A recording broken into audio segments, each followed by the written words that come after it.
Welcome to the Breaking Up with Naive podcast, where it's not heartbreak, it's a rebrand. I'm your host, Dr. Becky Raulerson. This is a place where my friends and I share our stories of heartbreak in life, combined with our testimonies of how being a Christ follower led us to surviving the heartbreak and to rebuilding healthy lives.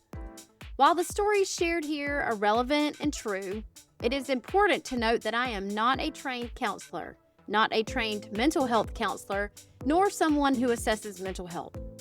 If you feel that you need help in that area, I encourage you to please seek medical guidance. The testimonies shared here on this podcast are intended to encourage and inspire other women to be less naive when it comes to Satan's ugly ways. With that, welcome to today's episode of Breaking Up with Naive. Hello, everybody.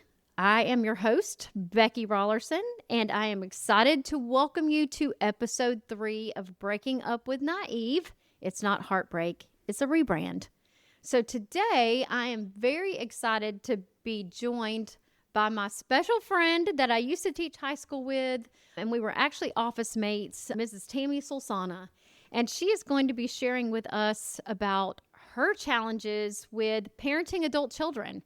And I found this to be extremely comforting for me because I am now parenting adult children, and she parented adult children before I did. And so she, over the years, has been able to give me some really good advice and some really tools to be able to use. And I have really incorporated that into my parenting of my adult children. Having said that, though, as you heard in the intro, we neither one are mental health counselors. We are not psychologists. We're not psychiatrists, not therapists. So any statements that we make during this podcast are our own, based off of our own experiences and our own testimonies and our own spiritual journeys. So just a reminder that if you do need mental or emotional help for any reason, please reach out to those professionals for that assistance. But again, so excited to have Tammy with us today. I, again, have relied on her several times. Our sons actually traveled very similar journeys when they graduated high school. And I have used her advice several times. And I just am so appreciative that she is willing to join us as a guest today.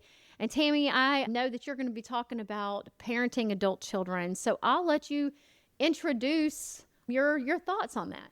Well, first of all, Dr. Raulerson, thank you so much for having me on your podcast. And when we spoke about this a few weeks ago, this was a topic that's been mulling around in my brain for quite some time. It wasn't something that I just recently came across. It was something that I'd really thought about, and decided to share it with you when I knew you were starting your podcast, because I thought maybe now that your children were also adults, and that's a whole different dynamic once children are no longer in those teen years, or they're like on that cusp of leaving their teen years, and the dynamics of that relationship definitely shifts and changes. And I was thinking to myself, through all of these occurrences that have happened over the years since our son turned 18 and so forth and launched into adulthood, realizing those challenges, that maybe other parents face similar challenges or might face similar challenges. And also just to point out that even though your child may not be there yet, maybe they're getting close, just to kind of give you at least an inkling of some of the things to look out for, so that you don't necessarily get caught by surprise or blindsided by that, and that you feel maybe a little bit more confident and comfortable going forward in that new phase. Sure, absolutely. And I know that as my own children approach that magical age of 18, or so they think it's magical, that there were times when I thought, this shouldn't change that much, but it's kind of incredible how much that mindset and that shift of not only finishing your K through 12 education, but also turning 18 and the freedoms that come with that as a legal adult in this country. And then that mindset starting to shift as to what they think they are allowed to do. And it really changes things. And you start making some observations. That is definitely true. In our situation, it seemed like some sort of magic switch went off somewhere with the 18th birthday that suddenly we didn't know who the stranger was in the home. And so even things like basic expectations of meeting a curfew, being in at a certain time, house rules, things such as that became a lot more difficult, especially when that child was still in the house and still also rather in high school. It made it quite difficult to try to balance that this child was still in high school, but yet they're 18 years old. And that makes it especially, I feel like, challenging and difficult when that birthday, that turning 18, happens very early in the senior year, in our case, in the senior year of high school. And that became something that was, we were excited that our child was turning 18, but also the challenges that came along with how do you still direct that child who's now an adult and can go do what they want to do in many respects, but still maintain that balance in the home with rules and expectations. And that was definitely a very sensitive, difficult line in some cases to be able to try and walk. Yeah, and I would totally agree with that. I mean, even with both my children, and probably my son more than my daughter, and he would know that I would say this and be okay with me saying this because he's very well aware, but he definitely tried some things that he had the ability to try that he had not tried before. And of course, in my home, it was a divorced home, and so he would go with his dad and do certain things and then come to my house and do certain things, and that created an extra layer of challenges too. And while I know that you and your husband didn't have that specific challenge, it did come with a lot of anxiety about a lot of different topics. So tell me a little bit about what those emotions and that anxiety brought about for you. I would think in our situation, a lot of it, well, first of all, let me just backtrack just for a second and say that all of us, I think, as parents, that especially when our child is nearing that point of adulthood, we have certain expectations in our own minds of what that's going to be like. Certain things that dreams we have for them. Maybe it's not their dreams, but it's what we dream or project onto them. And so when things do not go that direction, we sometimes have the response of being disappointed or thinking, why is our child not choosing this other path that we feel like would be far better for them, at least in our own minds, in our own way of thinking. And I think that's tied into also the recognition of how little control we really do have. We have control over our response to choices that they make and how we deal with the responses that we make. But ultimately, when they reach that 18-year-old threshold, we no longer have ultimately that control. So when a child, you're raising them in the way that you feel like they should be raised, especially in a Christian household, and you feel like you're raising them up straight in the admonition of the Lord as is directed to raise children, and then they choose a completely different direction to go that's not what you feel like would be the direction that God would want or you would want or that other people expect, that can really psychologically, I feel like emotionally and, ultimately just take a toll on us if we let it. And I honestly, I'm just going to be real honest with you. I was one of those people. I took that personally. I took that pretty hard. It makes us doubt our parenting. It makes us feel like, and that's where it comes down to, I should have done this. I should have done that. Where did I go wrong? I thought I did everything right. I wanted them to be this, and now they're rejecting that and going a completely different direction. And as a parent, seeing that, that can be very difficult to come to terms with. In our case, we have one child. So from my perspective, it was, I have one chance to get this right. And if I can't get this one thing right, then I've been a complete and abject failure. And that was full stop with me. Which is so not true, but that right there is so typical of a lie from Satan. So Satan's working on our children, but I think simultaneously he attacks us as well as parents and gives us that doubt that we did things wrong and that you're a terrible parent, and then dealing with that as you see things play out. I think self-loathing is, if you're already, and I would not say I'm the most secure person in my being to begin with, I think I projected this idea of raising my child that if I can do this one thing right, I will have proven that I'm successful and that I can gauge the rest of everything else based on this one success. At least I did one thing right, which is the assumption that everything else you're doing is wrong. Yes. Right? Absolutely know that feeling. Yes. And ultimately in my head, I know that that's not true. There are things I got right, or else I wouldn't have a job, or else I wouldn't have a house to live in, or else I wouldn't be able to, do some of these basic things. But in my mind, I had allowed that to fester and develop in such a way so that when things didn't go the way I wanted them to, my reaction to it was not the best. Sure. And that's what becomes so frustrating. And I know I have dealt with this with my own two children, just thinking through things that I had set in my mind for them. And, one thing, Tammy, you and I talked about is that there's a lot of pain that comes with that. And of course, we know Satan is the author of pain. Mm-hmm. He wants to kill, steal, and destroy. And that's ultimately in every area of our lives. And so when we're thinking about our children, and then eventually, of course, once they've turned that age of 18, you're struggling with them to try to keep them safe. Right. Ultimately, especially when they're still in high school, I want them to graduate. I want them to go on. I want them to be successful. But once they do what we call launch, so they're launching out of the nest, they're flying away, they're making their choice. On the one hand, you think, well, I can take a deep breath now. My part is over. You think it is. You think it is, yeah. I've done my job, and now it's up to them.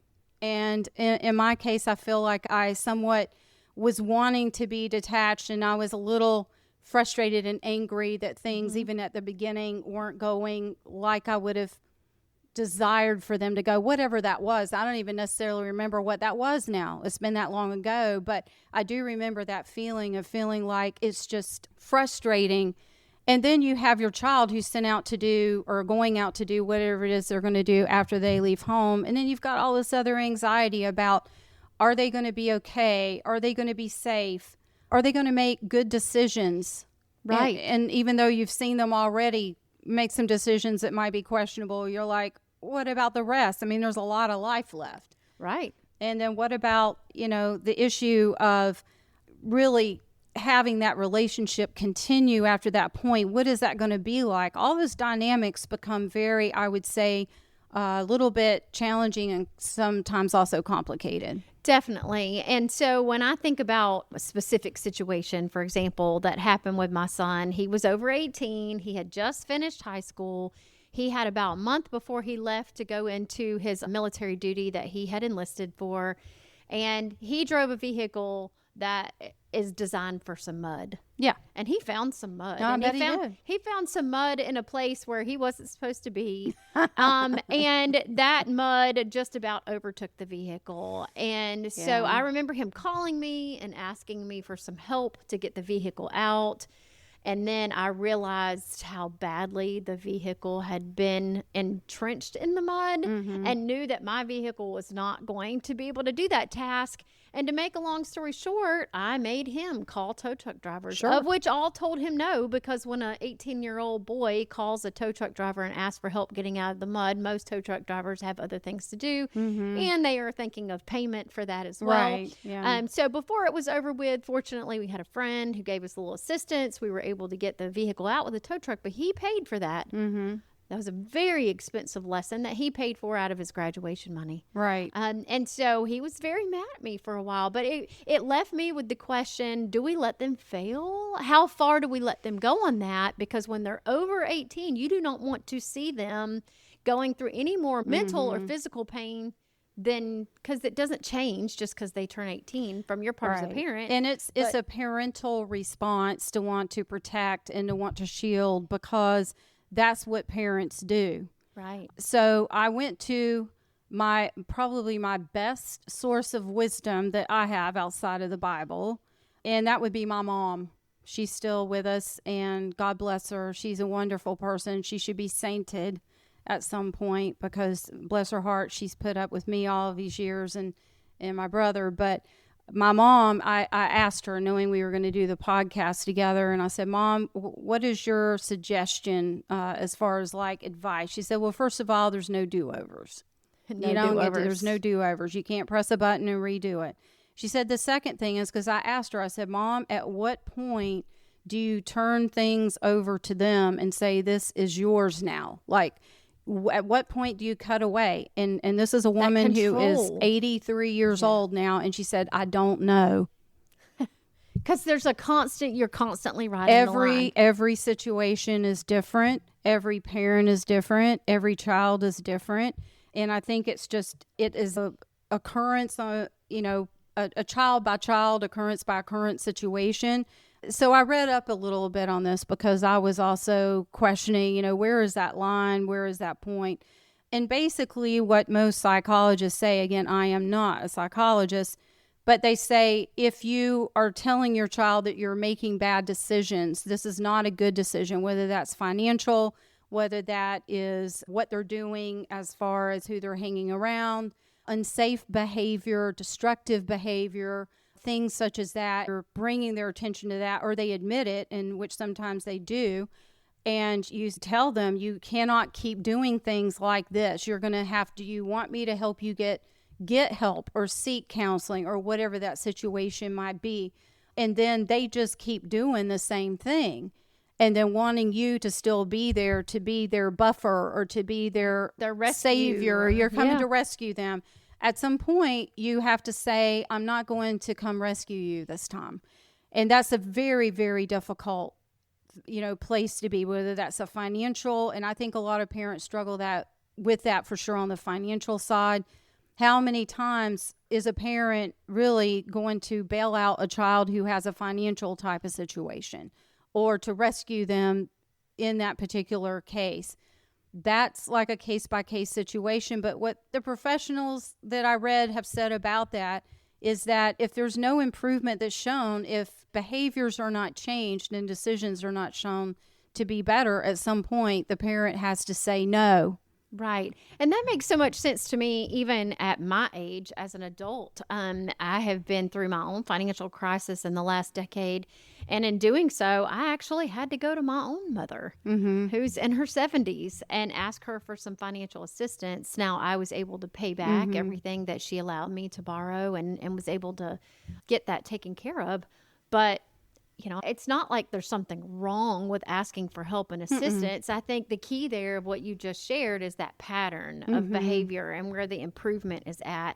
And, we have no control over that.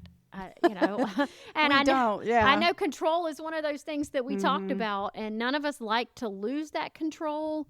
And that comes into effect when you're parenting your adult children. You're not, and I hate to say that you're parenting anymore, but you're the parent of an adult child. And so what does that look like as far as not putting ourselves into our adult child's life and their situation? Yeah. Like, how far do you offer and insert help versus how far do you not? So what is your feedback on that? I think my issue is that if you're asking me to help, if it's a financial situation, which I have experienced that, I don't mind helping if I know that there is a legitimate need, a legitimate situation. If I can, I'm not going to say no to that.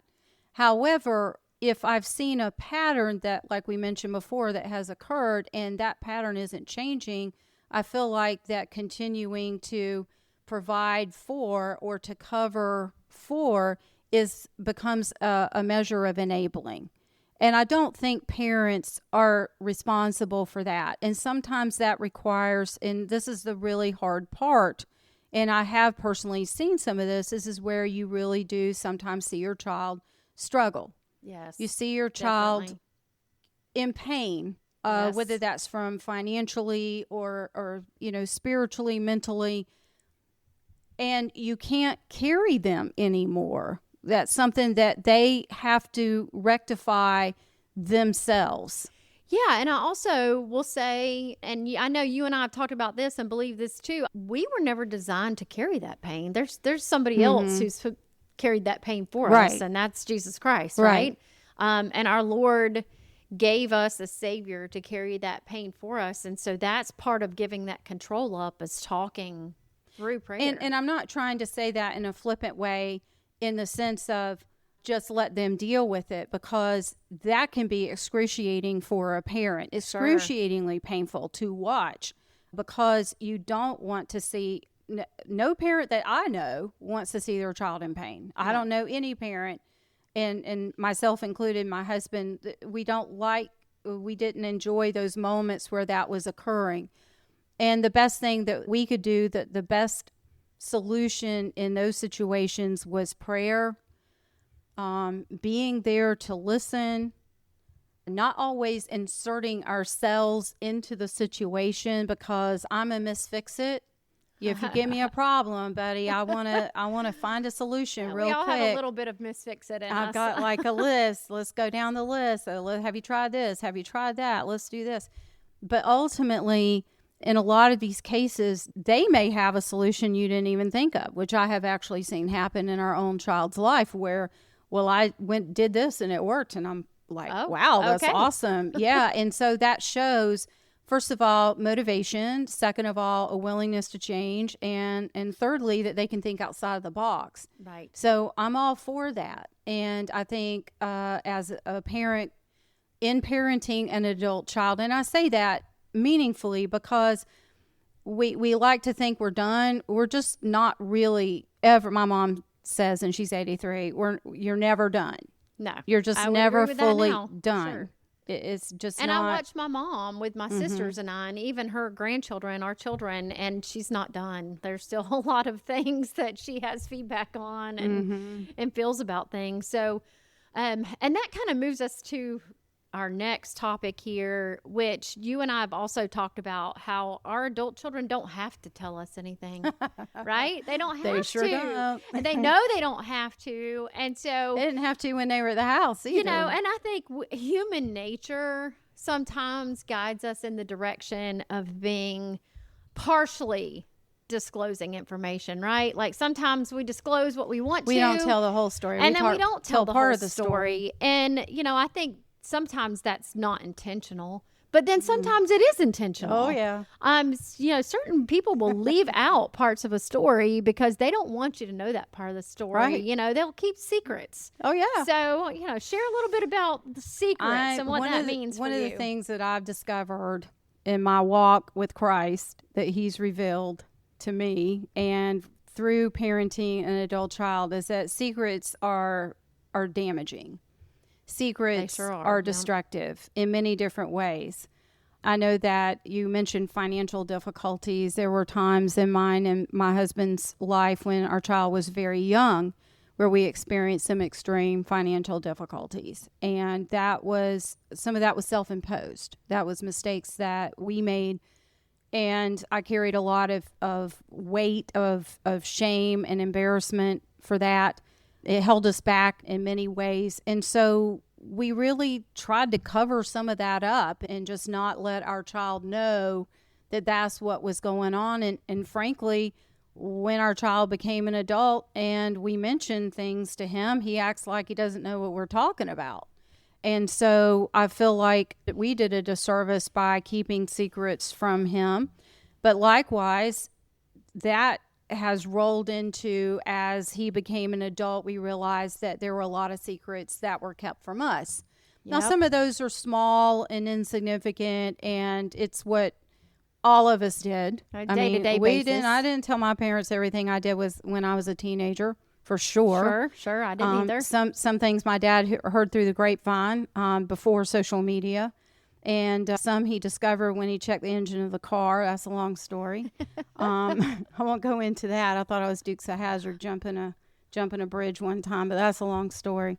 But he figured this stuff out. But some of these things can be very damaging and also hurtful. And hurtful for parents too, because if we don't know something has occurred or something is going on or something is challenging our child in a detrimental way, how can we step in and help? Right, exactly. If we don't know that. And that was something that was very crippling and paralyzing to me and my husband, finding out that some of these things were occurring with our own child.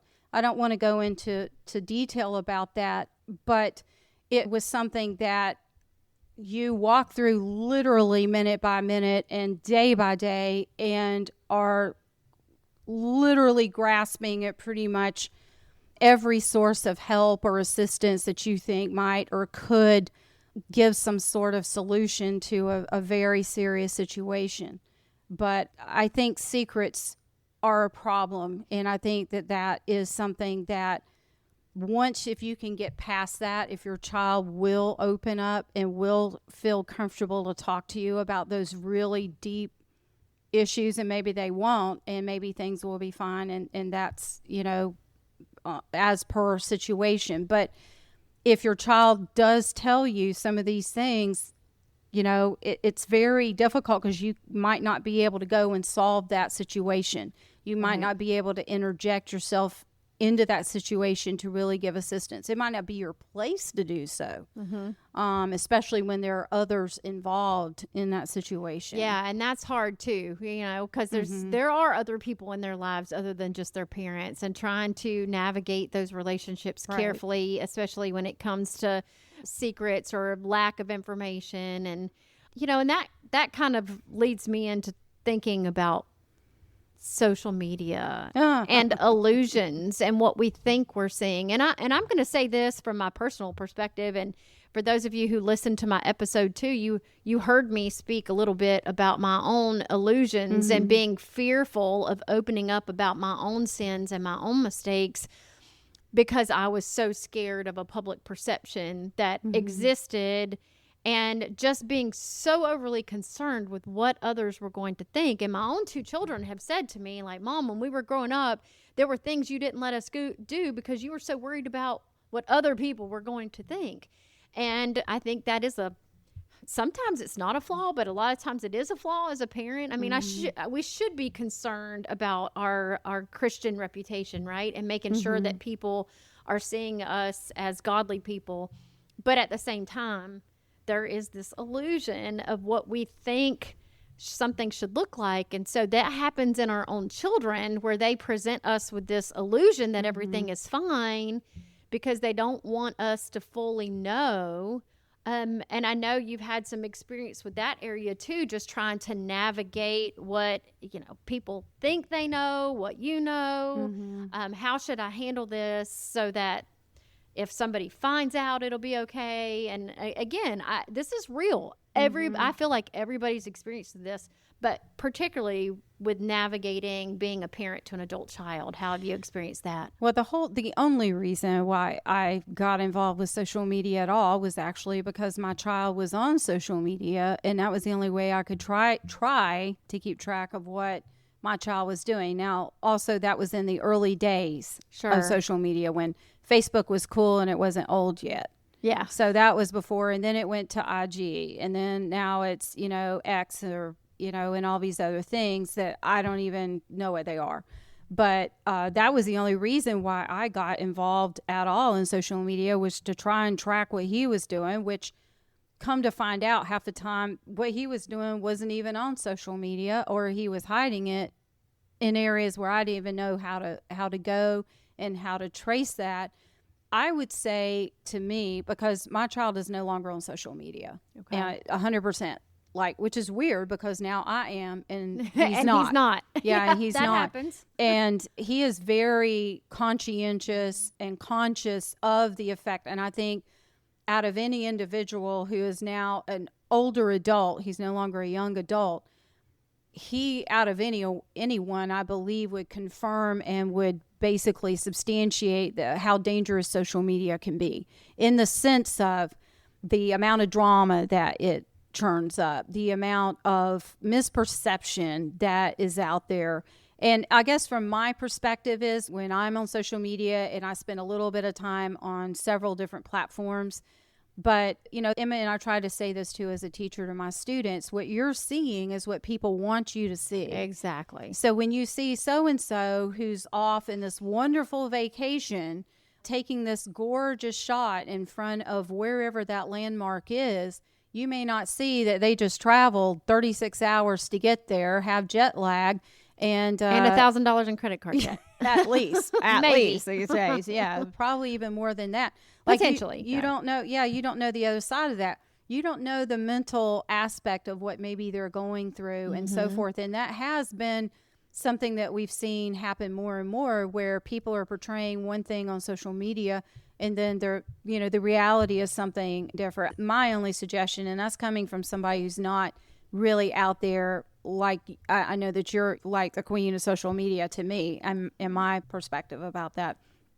You understand if that's good or bad, but no, I mean that from the It can be aspect of how to use it, how to manipulate it. I'm kind of more like hit and miss here or there. But I think that if we limit our time, I've got like a timer on my phone that tells me whether I did or did not hit my goal.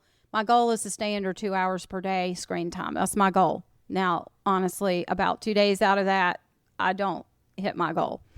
I'm trying to be better. Okay. But it takes an effort. It does take an effort and more discipline, but to be happy for others and their successes, for sure.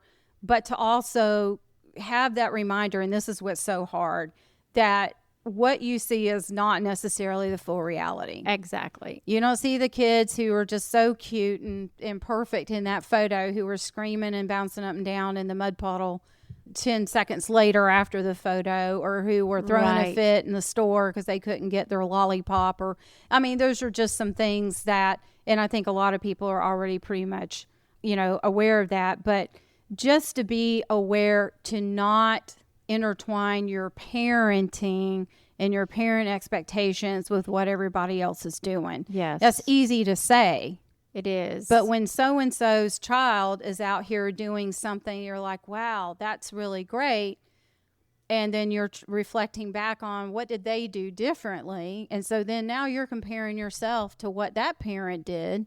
Now you're getting caught up in that cycle that is a very negative and destructive cycle. So I can just say from experience, firsthand experience, that it takes a lot of prayer and self-reflection, reflecting on what you have done as a parent that is more positive, and stressing that and trying to get out of the judgment of yourself on what you've done that's bad. Yes. Or if you did do something that's bad, maybe you thought it was, but maybe it wasn't such a big deal, but to you, you felt like it was. So, yeah, no, I would agree with that. And I'll say too, there's an interesting kind of touching on the social media aspect. I learned very quickly when my kids hit that middle adult age that they were not okay with me sharing the things I would share when they were a kid. When I would share the cute quotes and the funny things they said, those things were not funny to them anymore. Right. And it was Mom, don't share that. Mom, why did you post that? And so I had to change a lot. And after they turned 18, to be honest, most of the time now, I won't say all the time, although most of the time, I do ask their permission. Hey, is it okay with you if I post this picture? Right. And I do ask their permission. And although there's plenty of people who can take my picture out in public and not ask my permission, I do think it's a sign of respect for your adult children. I agree. To be able to ask, is it okay if I share this story, or is it okay? And then I always, when I don't ask permission, I always get in trouble. One of them is going to say something to me and say, you didn't ask me about that. And I do feel bad about that, which is why I try so hard to ask permission. And that is because we have this open channel of communication, or try to. And there are things that my kids say to me that I think I really could have done without that information. However, that I've learned has helped keep that channel of communication open. If I don't react and lose it and say, don't talk to me about that, then it keeps the channel of communication open. So that, what do you think about communication? Well, I think it's just like you said, some of the things that is very painful to hear, but if your child is willing to tell you, I feel like you should listen, unless they're just trying to get a rise out of you. Let me shock my mama today. What can I tell her that's going to upset her? Right. But I think in my relationship, it wasn't like that. When my child was wanting to tell me something that was personal, they were taking a chance in doing so and not looking for my judgment, which is hard as a parent who's already, in an older age situation to not turn around and say, why in the world did you just do that? Like, Right. why would you do Right. that? Did we not teach you to not do A, B, Right. C, D, They don't always want and your down the feedback line? either. They just want to No. be able to say it. Sometimes they want that sounding board. They just want you to say yes. They want that unconditional love. At the same time, I think it goes back to, you have my unconditional love, but you don't have my approval to do bad things Yes. or bad behavior. Sure. So, and I think oftentimes the reason why they tell us those things is because they know it's bad behavior.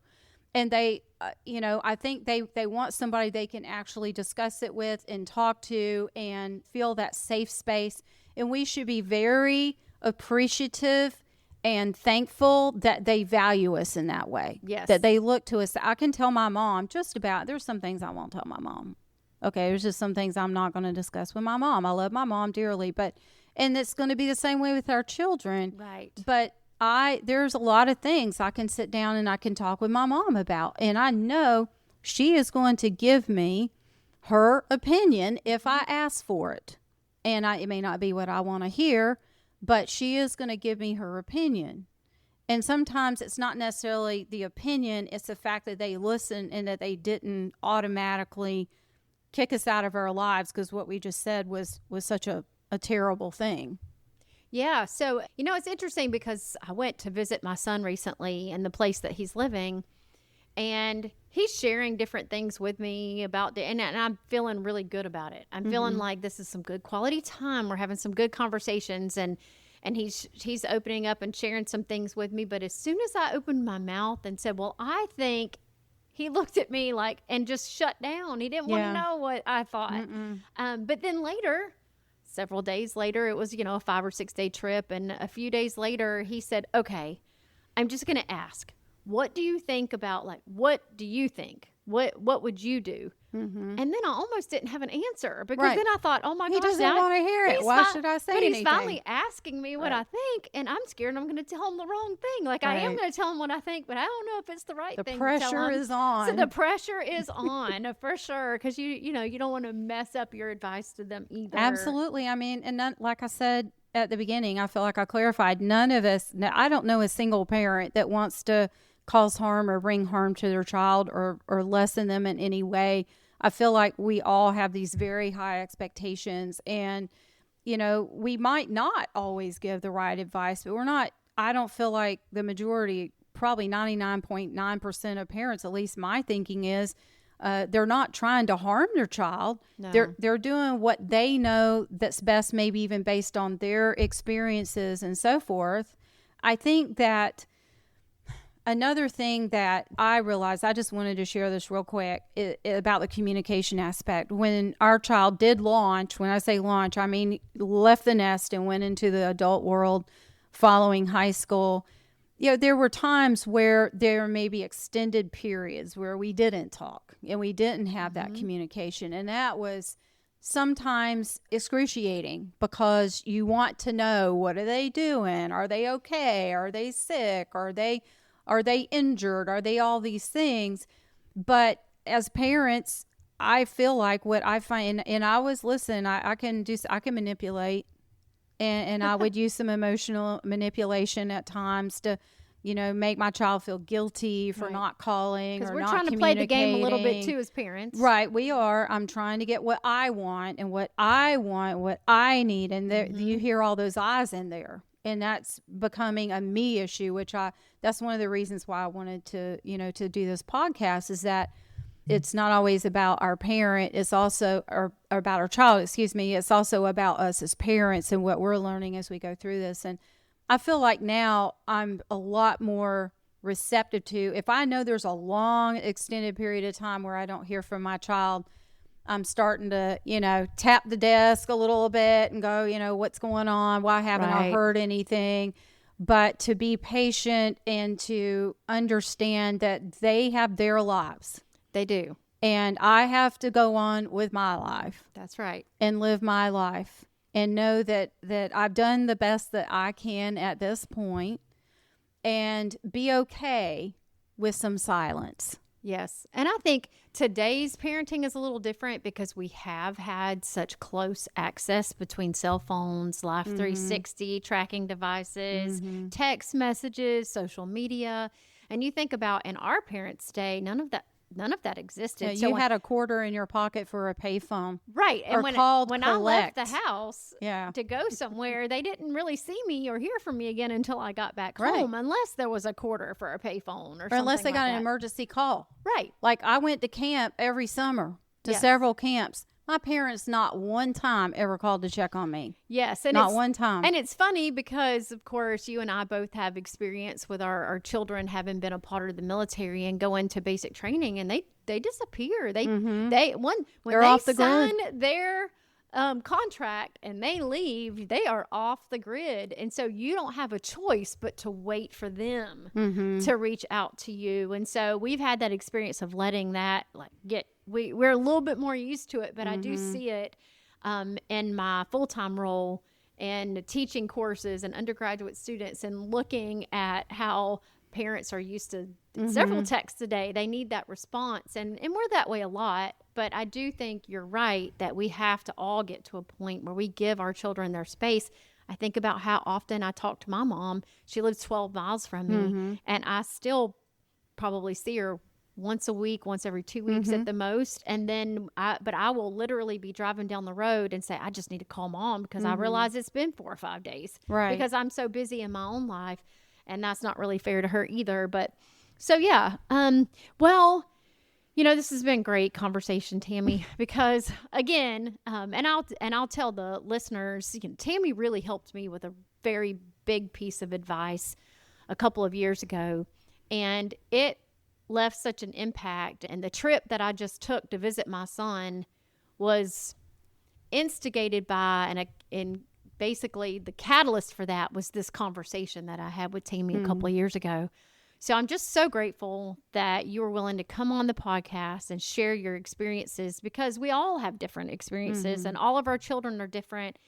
And one thing I know you and I talked about today before we started recording was just how essential it is to understand that our dreams for our kids is not necessarily what God's going to allow to happen and what God's plan for our kids is.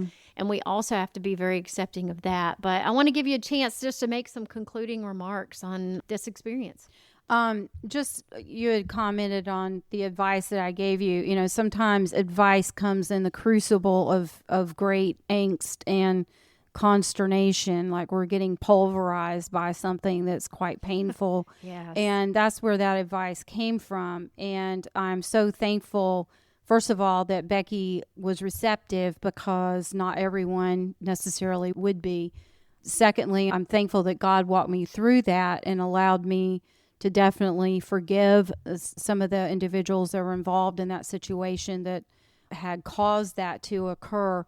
And I would say also, if you are a parent and you're in the situation or you're getting close to the situation, reach out to some folks that are maybe in your church, maybe some of the women who are a little older that maybe they don't speak up, maybe they don't say a whole lot, but they may have great wisdom and experience that And a lot of really times they do help you through, those situations. And maybe they just don't say anything because they've carried maybe a silent weight with them through this, and not wanting to burden other people, or not feeling like what they have to say is valid or that somebody really needs to hear. And honestly, when I was reading up a little bit on this, one of the least researched areas by psychologists is the relationship between adults and their parents and adult children. Oh, wow. And beyond young adults, like when you're getting on into the upper ages of adults. Sure. And how there's a very great complexity to that, and it's not really been researched well. So there's not a whole lot of information out there to draw from. So we really do need each other, and we definitely need to come to Christ in prayer and to be humble and humble ourselves when we don't know what to do. That's okay, as long as we keep praying, and it's an everyday thing. And it's not like there's an instant. This is not Hamburger Helper instant 5-minute meal situation. This is, one day at a time. It is one day at a time, one moment at a time. And I will just say that God has been a great blessing in our lives and has blessed us with a wonderful child who we love deeply. And I hope that some of this might be helpful to someone who is facing a similar situation. Definitely. Well, and a couple closing final thoughts that I had as well. The Bible says, train up a child in the way they should go and they will not depart from me. Mm-hmm. And then sometimes I think we get discouraged because we see them departing from him. Yes, exactly. And then we're like, what is going on? They're supposed to go north and they're going east or west or south. They're not going north, Lord. They're going a different direction. Yeah, you said to do this and they're going. But I truly believe that they will come back to him. Yes. And I do think that we as parents have to be the role models for that. And I think you can say, well, I didn't go to church my whole life. I didn't start going to church until after my kids grew up. That's okay. Mm-hmm. That's okay because we're still a role model in some way, shape, or form. Yes. And so I still feel like maybe things and mistakes that I made in my past that have affected my children, while those will always be there potentially in their memory, it doesn't mean that I don't have an opportunity to worship the Lord today, right, and to still be an example for my children of how to get through situations, because the Lord is the only way that we are going to really survive heartbreak and be able to really rebrand ourselves in Christ. Amen. And be able to take that to the next level. Yeah. And in the words of my mama, never give up. Never give up. I think Winston Churchill, actually, he popularized that very short speech, never give up. But your mom said it a lot. My mama just said it recently. And you remembered. You remember what your parents said. Yes. Yes. So thank you so much, Tammy, for being a guest today. I just pray for you all, especially those of you who have adult children. And I will add this caveat right here at the end to just say I do have several friends who have lost children, whose children have already gone on to heaven, and the Lord has rescued them from the sins of this earth. Yes. And that is a different experience as well that we'll cover during a different episode. But just know that I do understand that perspective, and I really appreciate that perspective as well. And as much as we have challenges with our children that are still here on earth, we are very much appreciative to the Lord for that little extra time that we do have. Thank you. So, all right, until next time. Thank you for joining us on today's episode of Breaking Up with Naive. It's not a heartbreak, it's a rebrand.